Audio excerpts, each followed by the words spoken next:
Welcome to Jewish Cinémathèque, where we meet some of the important faces involved with films that tackle aspects of the Jewish experience.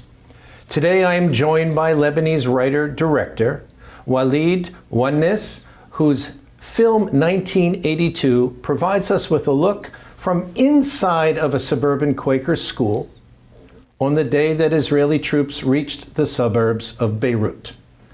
Israel entered Lebanon that year as part of what was termed Operation Peace for the Galilee, a war that most Israelis today see as having been a failed effort, often called Israel's Vietnam. The filmmaker was a youth of 10 at the time, at school taking exams in the final days of the school year. He watched armored vehicles pass his school and dogfights between Syrian and Israeli aircraft play out overhead. His film is based on those memories, while in truth his main character, Wissam, seems more interested in getting the attention of Joanna than what else was going on outside.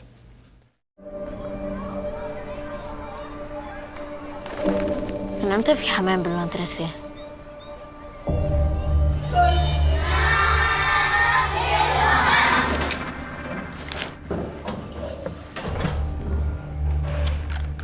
طلع ياسمين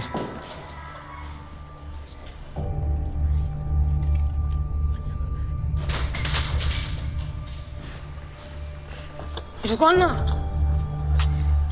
اي وسام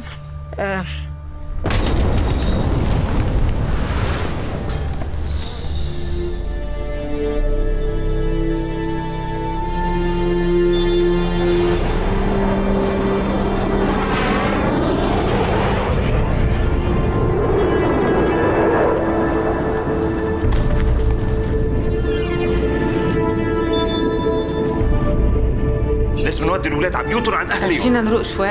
ما بدي ترجع بالباص اليوم، اوكي؟ الوضع مش منيح. البزرق ما تخبري حدا معي.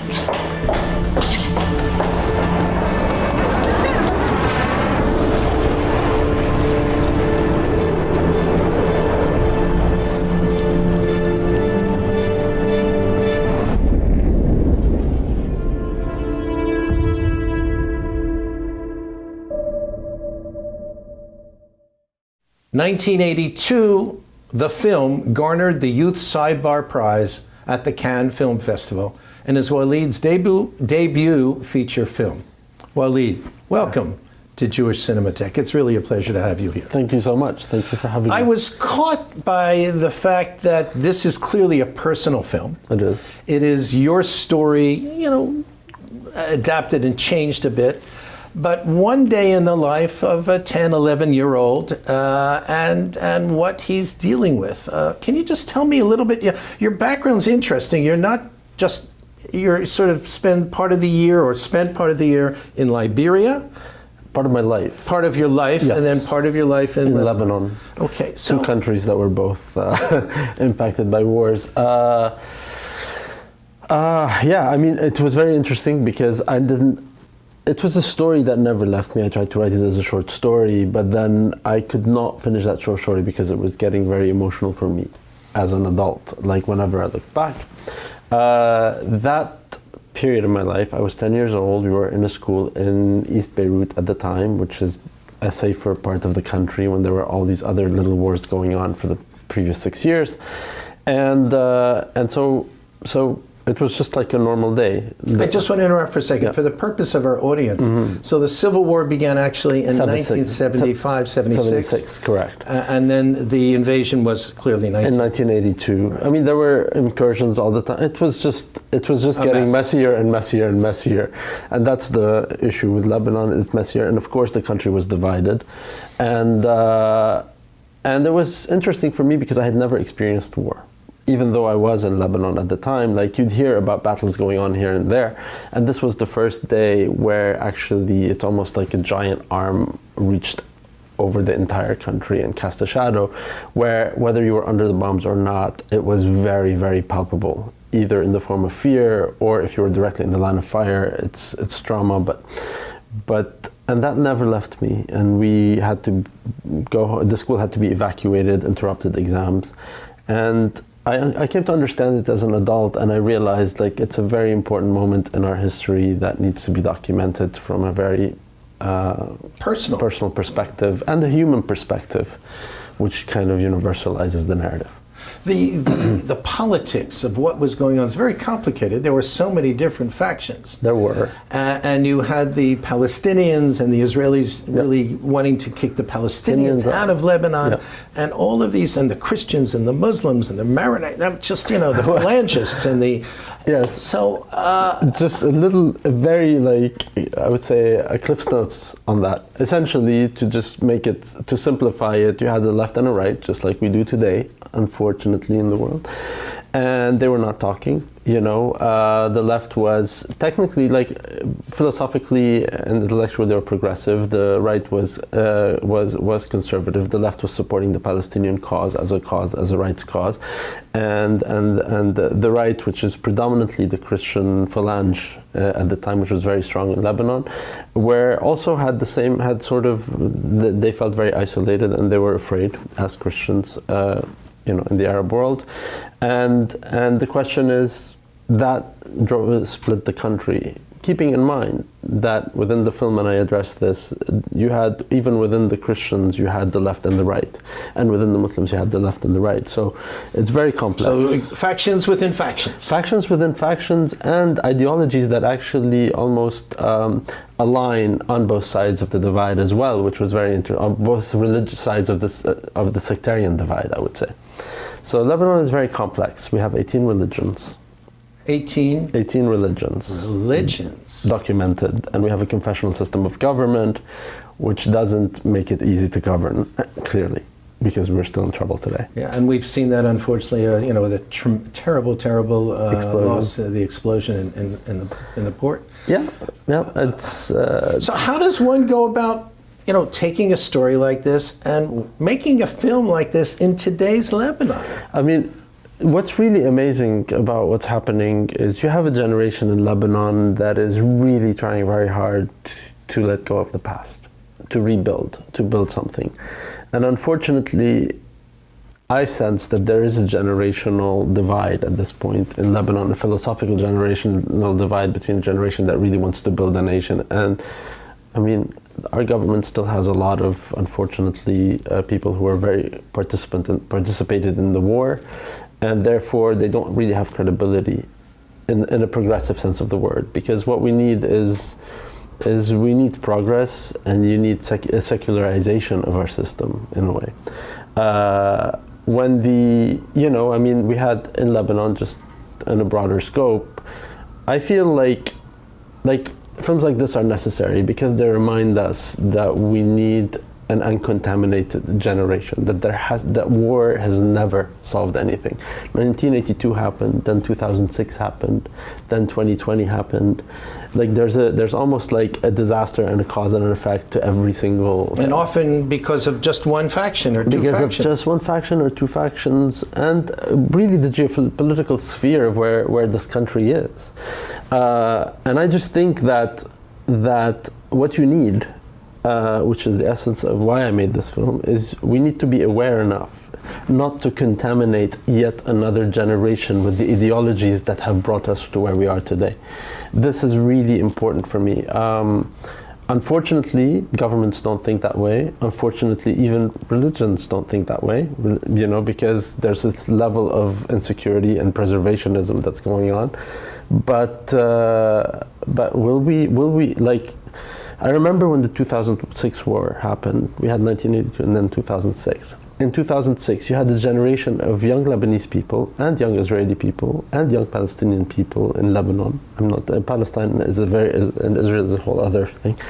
That were to some degree uncontaminated. You had almost 10 years where nothing has happened.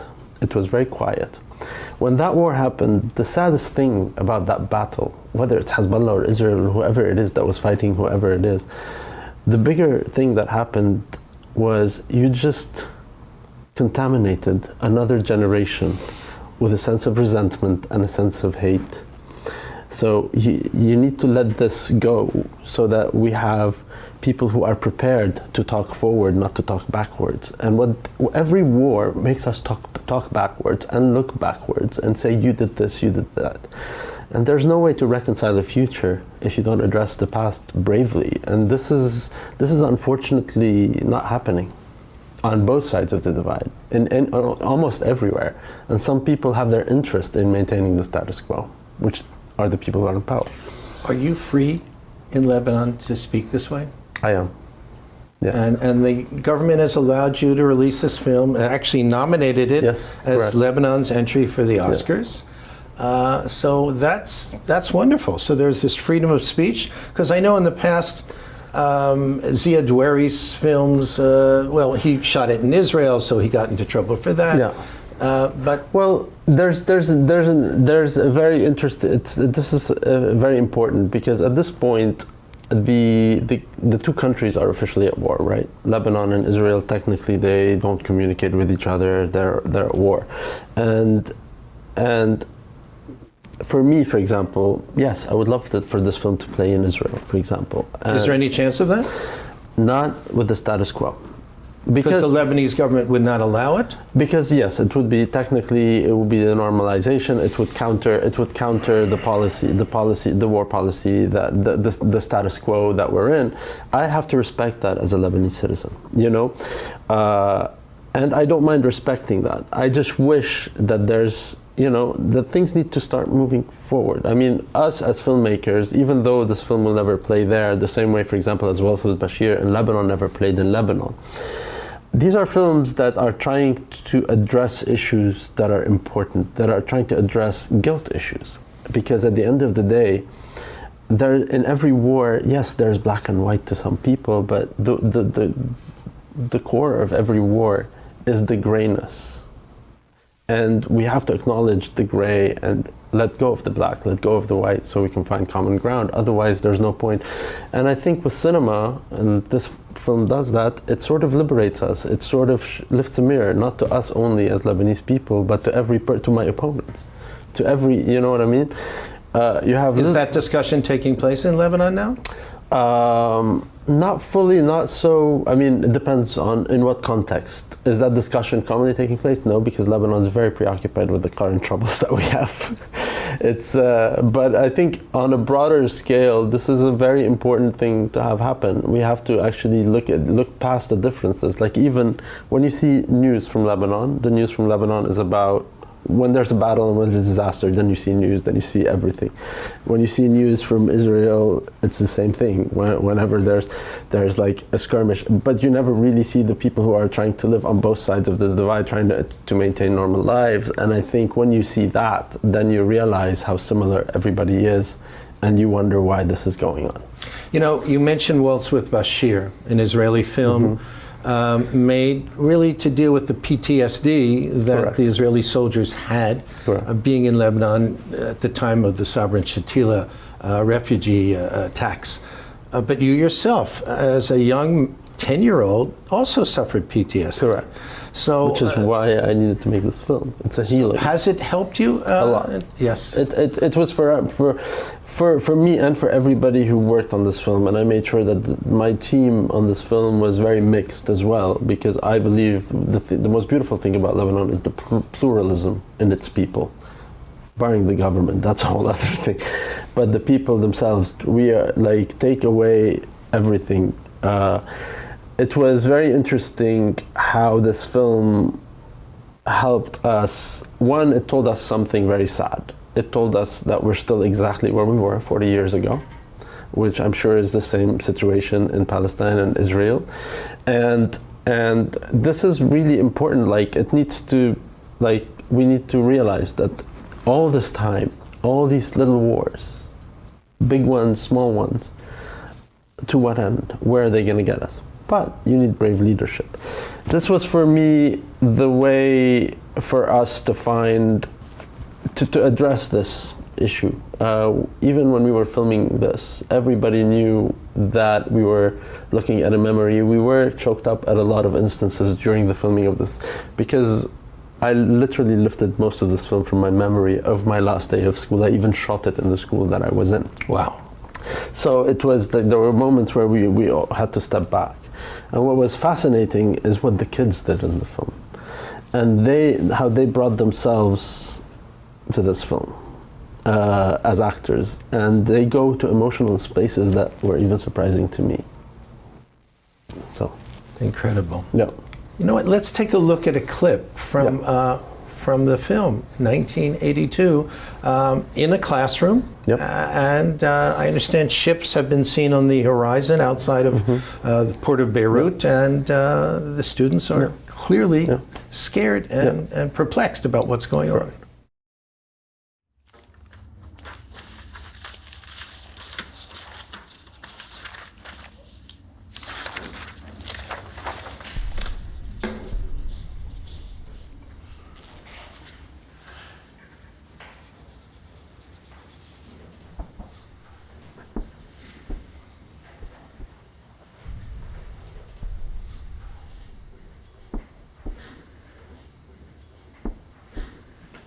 بسام عم تشوفون هودي بوارج.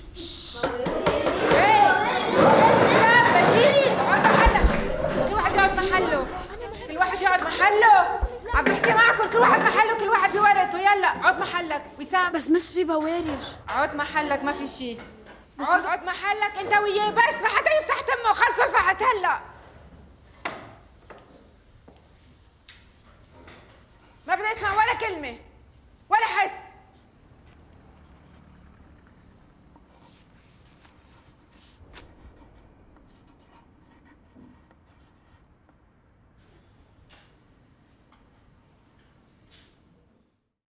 This is your first feature film. Clearly, you're not new to filmmaking. No. And you've done quite a bit before. But getting the funding together, was that a real challenge? I know it is for filmmakers around the world. It's a challenge. It's a very, very big challenge. It's a very big challenge to fund the film. And to fund this film in particular was an even bigger challenge. Right, there are no murders in the film, there's no blood, there's no, no dead people, no whatever. Yes, not only that. And it's optimistic, my gosh. Well, people didn't think it was the script was optimistic. It's both optimistic and confounding at the same time. I mean, where the film leaves you at the end. We don't want to give away the ending, but it's both an upbeat ending. It's an upbeat ending given the breadth of the subject matter. But what was really fascinating about this is whenever anybody is like 1982, like it was like, why are you making a film about 1982? And it was very difficult. It needed to have some very brave people come and stand behind it, because a lot of people, that in our history and in Israeli history and in Arab history is a very significant year. It's a polarizing subject. And when you're trying to address a polarizing subject such as this, I mean, then a lot of people don't want to hear it and don't want to know about it and even don't want to remember it. So I had to go through that to be able to actually get funding. And I would go through different people and they're like, no, like why are you making this film? I got asked this question and I'm like, this is because people were thinking I was going to take a political posture of some sort. My posture is really completely a humanist posture. And this is so important because we have to look past the politics into our humanism, which might make the film even more political because it challenges the people who are depriving us of seeing each other's humanism, which is the general collective media. So, and when people saw this film after the fact, they're like, oh, okay, so this isn't the film we were expecting to see. Even though it was on paper, nothing was different, but it was really important. It was tough. It took 5 years to raise the money. Wow. Yeah. And how long did it take you to film? It was filmed between 2017 and 2018. The majority of the material with the kids we had to film during the summer. So I literally had a 4-week window to shoot all the drama. And you had the heat. And I had the heat, but yes, actually we did have the heat, and we had really, really, really tough skies. So my DP was like losing his mind because the skies were just DP, by the way, for those director of photography, and it was really, really tough to make these to get the feeling that I wanted, because June light is very different than August, September light in Lebanon. And I needed to take it back to that. Anyway, so we did that, and then I went back the following year. As I was editing, there were shots that I didn't get to because we were focusing on the kids. Once I had my first cut, and I knew, like, I just went back and got like certain shots that I needed specifically, which are the tonal shots of the film. And the reaction when it was released in Lebanon was? The reaction, I mean, it's very funny because the reaction when it didn't get the breadth that it's getting anywhere else in the world, unfortunately, because the film was released during COVID. So, but whoever saw the film, they were like emotionally completely taken by the film, and they felt that this is a necessary film. This is a film for us, for Lebanese people. This film is a little painful because it really lifts the mirror and shows us that we're still where we were 40, 50 years ago, and it's almost radical. It's unacceptable, you know. You know, you focus on one day. Correct. And yet 1982 brings up so many other memories, terrible memories. The assassination, Sabra and Shatila, and so many ugly things. And yet, it's almost like there are two parts to the film. There are the children, so this is really a film about children, but at the same time you have two teachers who have a relationship and different political views and backgrounds, which really is tearing them apart. Correct. Was that a decision just to make this both reach and, you know, sort of focus on issues that adults are? No, because I think I just wanted to represent society during the Lebanese war as it is. The society that I knew, because I lived in East Beirut. Which was largely Christian predominantly. And the school I went to was mixed. Which is amazing, a school where you had English being spoken. Yes. You had Christians. Muslims. You had Muslims and even some Jews. Correct. Crazy. Yeah. And it was one of the rare schools. I was very fortunate because my parents, and particularly my father, he was very, very much a pluralist, and he was a staunch. Whenever he sensed, growing up, if I said anything that implied a notion of sectarian bias, he came down on me so hard. So it was just like, it was very... Wow. Yeah, my father was very much that, and that person, and I think I'm glad he was that. And that school was a mixed school, and even within the Christian enclave of Lebanon, there was the left and there was the right, and there were, you know what I mean? So I wanted to represent all of this, and I wanted to show this, because I wanted the film, not only that school, and any school anywhere in the world, in any society, is actually representative of either the city or the nation that it's a part of. I mean, it's inevitable, because no two parents are the same, no two kids are the same. In Lebanon, we're even more mixed than anywhere else in the world, mostly, and the school had to be that world. So it's kind of a miniature Lebanon. You brought in actors that are quite famous in Lebanon, and so here you know, a first-time director. Yeah. And by the way, they're not just actors; they're also directors. Yes. So which is kind of crazy. So here you are directing your first film, and you have you're giving her directions, and she's sort of, you know. So how was that? She was amazing. I mean, Nadine, just mention their names. So you had Nadine Labaki and Rodrigue Sleiman. Yes. Two extremely brilliant performances, but still. And actually, I had one of the giants of theater, Aliya Khalidi, who plays the secretary. She was great. She was fantastic. So yes, I mean they were. I mean Nadine Labaki, both Nadine and Rodrigue, I felt really brought their heart and soul to the film, and they got it, and they got the characters, and they knew exactly everything. And they let you direct. They absolutely let me direct. And Nadine, when she came to the office, because she was in the middle of doing Capernaum, which, as you know, is a very powerful, harrowing film. When she came, she's like, Oualid, listen, I am going to do, like, I'm a director, I'm an actor. Please, like, I want you to tell me anything. I feel free here. I'm an actor with you. And she was so wonderful on set.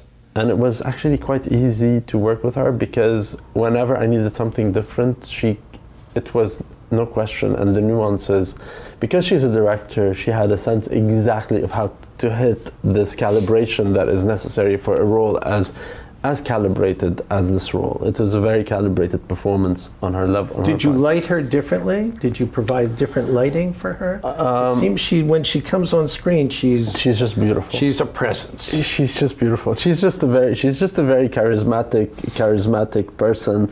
We didn't have to do augmenting and lighting major.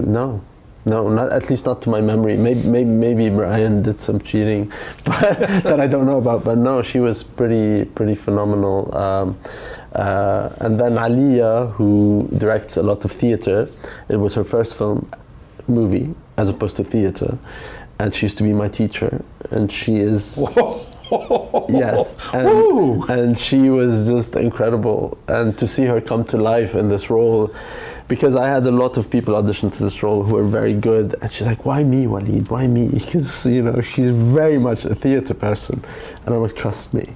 So, yeah. And what about the young boy? I mean, it's always so difficult finding that young actor who's going to take a lead role like this. You kind of almost feel it when you see a kid like this. I remember when he walked into the audition very clearly, when he walked in, I'm like, okay, you know. And then I observed, I didn't give him the role immediately though, because there were a few, it's amazing. Kids are a gift for any director, especially when they're non-actors.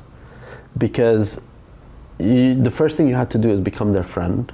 So they trust you, so they can tell you everything, so you can tell them everything, so they can be free to do whatever they want. And this is how I did the whole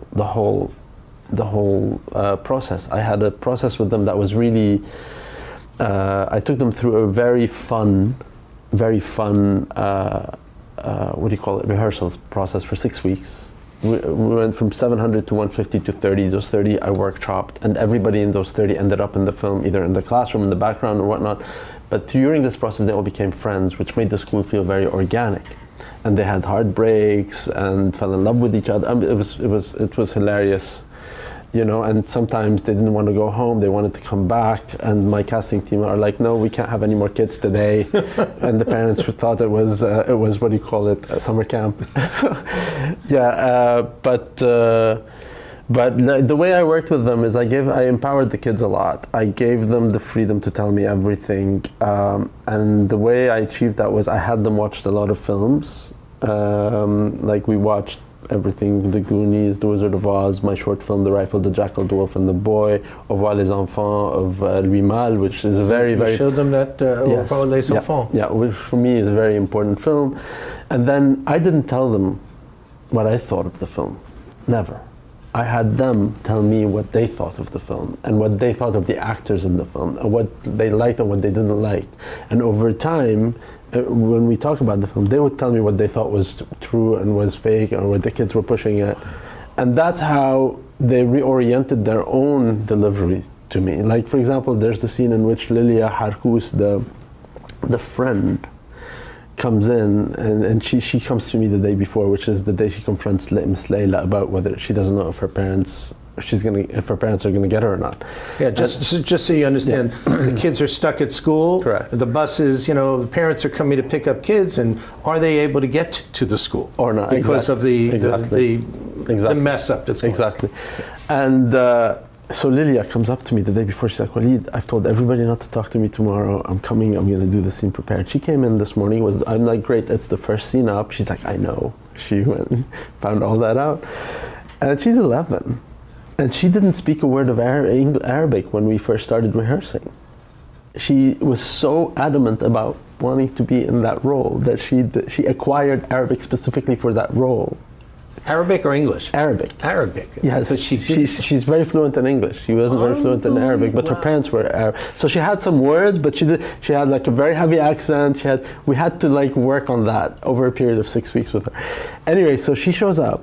We're doing this scene, and this scene, I had the plan to cut the scene, you know, do all of this, and then we get the shot, and like as we're doing the take, both me and my script supervisor were just in tears, you know. And I look at my script, and I'm like, what do you think? She's like, and we were both like, okay, we have it. And then my line producer, I'm like, I think we have it. My line producer, just get another take. I'm like, but I'm not going to use it. Just get it. And we didn't. I mean, and what you see there is this kid coming prepared, giving you a first take on an emotional scene that any adult could have destroyed. So. The film is 1982. It's a debut masterpiece, really, by Oualid Mouaness, and really encourage you to go see it. A beautiful film, a film from Lebanon.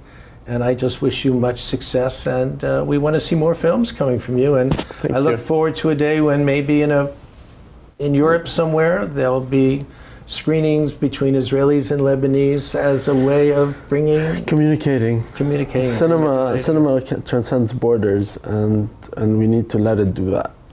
So, yes. Thank you very much. Thank you. All the best. My pleasure.